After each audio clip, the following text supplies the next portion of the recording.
அண்மை செய்தியை பார்த்து வருகிறோம். சிங்கப்பெண் சிறப்பு அதிரடிப்படை தொடர்பான அரசாணை வெளியீடு செய்யப்பட்டிருக்கிறது. பெண்கள் பாதுகாப்பை மேம்படுத்தும் பொருட்டு அமைக்கப்படும் சிங்கப்பெண் சிறப்பு அதிரடிப்படைக்கான அரசாணை வெளியிடப்பட்டிருக்கிறது. அது குறித்து அண்மை செய்தியாக பார்த்து வருகிறோம். பெண்கள் பாதுகாப்பை மேம்படுத்தும் பொருட்டு அமைக்கப்படும் சிங்கப்பெண் சிறப்பு அதிரடிப்படைக்கான அரசாணை வெளியிடப்பட்டிருக்கிறது.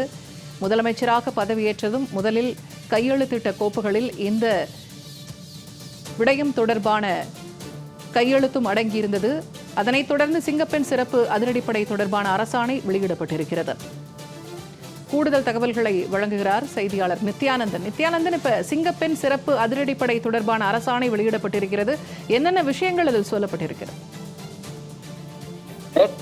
முதலமைச்சர் விஜய் பதவியேற்றவுடன் 3 கோப்புகளில் மிக முக்கியமாக கையொப்பமிட்டிருந்தார். அந்த வகையில் 3ஆவதாக அவர் கையொப்பமிட்டது இந்த சிங்கப்பெண் சிறப்பு அதிரடிப்படை பெண்களுக்கு எதிரான குற்றங்களை தடுப்பதற்காக ஒரு உருவாக்கப்படும் என்று நேற்று கூறியிருந்தார், கையெழுத்து போட்டிருந்தார்.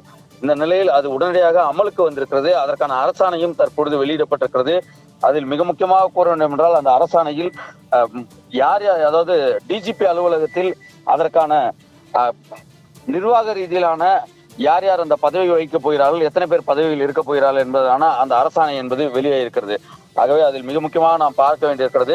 அது மட்டுமல்லாமல் அது எவ்வாறு செயல்பட போகிறது என்றும் தற்போது நாம் பார்க்க வேண்டியிருக்கிறது. அதில் குற்றச்சம்பவங்கள் நிகழ வாய்ப்புள்ள இடங்களை கண்டறிந்து கண்காணித்தல், பொது இடங்களை கண்காணிப்பு மற்றும் தாங்கள் இருப்பை மேம்படுத்துதல், சுற்றுக்காவல் அதாவது பேட்ரோல் மூலமாக அவ்வப்போது பயணம் செய்வது, குற்றச்சம்பவங்கள் நடைபெறாமல் தடுப்பது, பொது இடங்களுக்கு பெண்கள் பாதுகாப்பான சூழ்நிலை உருவாக்குதல் என்று முதல் பேராகிராஃபும், அடுத்ததாக பேருந்து நிறுத்தங்கள், ரயில் நிலையங்கள், கல்வி நிலையங்கள் மற்றும் தகவல் தொழில்நுட்ப நிறுவனங்கள் அமைந்துள்ள இடங்கள் உள்ளிட்ட பொதுமக்கள் அதிக அளவில் செல்லக்கூடிய மற்றும் நெருக்கடி மிகுந்த பகுதிகளில் தங்களுடைய இருப்பு அந்த இடங்கள் எல்லாம் இந்த சிங்கப்பெண் அதிரடி சிறப்பு படையினர் அங்கு இருப்பார்கள் என்றும் தெரிவிக்கப்பட்டிருக்கிறது.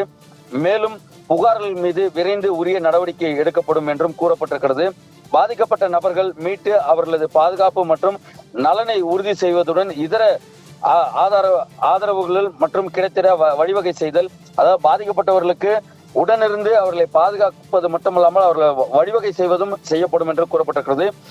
இந்த அனைத்தையும் சமூக நலத்துறை, கல்வித்துறை, அரசு சாரா தொண்டு நிறுவனங்கள் உள்ளிட்ட சம்பந்தப்பட்ட முகமைகளுடன் ஒருங்கிணைந்து விழிப்புணர்வு ஏற்படுத்தப்படும் என்றும் கூறப்பட்டிருக்கிறது. மேலும் காவல்துறை தலைமை இயக்குநரின் கருத்துருவினை அரசு கவனமுடன் ஆய்வு செய்து பெண்களின் பாதுகாப்பினை மேம்படுத்தும் பொருட்டு தடுப்பு மற்றும் பாதுகாப்பு உத்திகளை முதன்மை மற்றும் ஒற்றை இலக்காக கொண்டு செயல்படக்கூடிய சிங்கப்பெண் சிறப்பு அதிரடி படை உருவாக்கவும் முதற்கட்டமாக காவல்துறை தலைமையகத்தில் இந்த பின்வரக்கூடிய இந்த பதவிகள் உருவாக்கப்பட்டிருக்கிறது என்றும் கூறப்பட்டிருக்கிறது. மேலும் இந்த சிங்கப்பெண் சிறப்பு அதிரடிப்படை தமிழ்நாடு முதலமைச்சரின் நேரடி கண்காணிப்புக்கு கீழ் இயங்கும் என்றும் தெரிவிக்கப்பட்டிருக்கிறது. ஆகவே இந்த சிங்கப்பெண் சிறப்பு அதிரடிப்படை தமிழ்நாடு முதலமைச்சர் விஜயனுடைய நேரடி கண்காணிப்பில் தான் இயங்கும் என்று கூறப்பட்டிருக்கிறது.